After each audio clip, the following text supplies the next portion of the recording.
Hi, welcome back to Ijoma's Kitchen. How are you all doing? I hope you guys are doing great. So in today's video, I'm going to show you how I achieved this.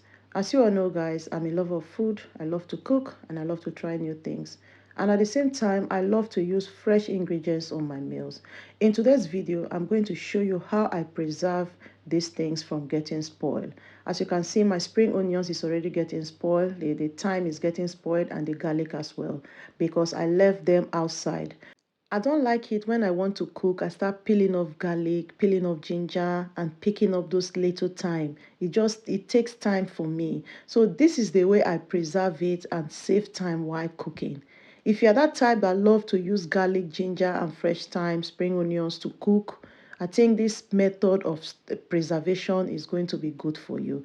Once I'm done with the ginger, I'm going to cut off the spring onions in the smaller sizes, put them in a bowl, and then peel off my garlic as well.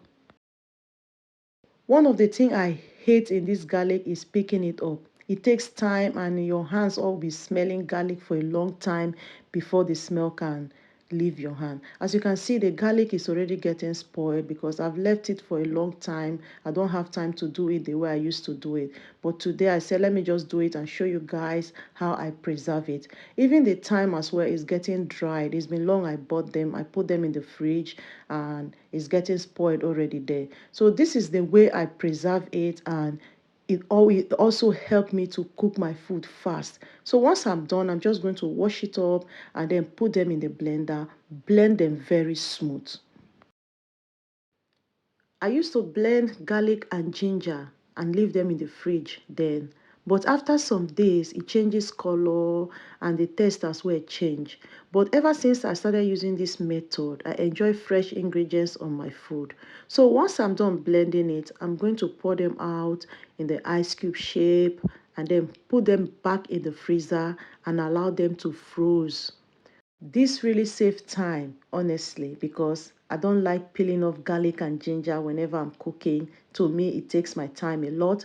But ever since I started using this method, cooking has been very easy. Whenever I'm ready to steam my meat, I just go and bring my spices in the freezer, put them in the pot, and begin the cooking.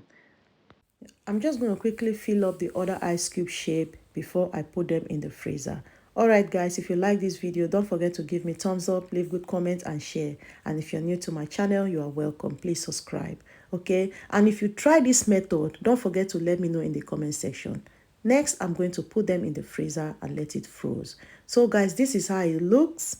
Now I'm going to gently take it out and put them back in the food storage bag and then take it back to the freezer. Whenever I want to use it, I just go to the freezer, pick up the quantity I want straight to the pot. So guys, thank you so much for watching this video. I hope this video helps someone out there. So see you guys on my next one.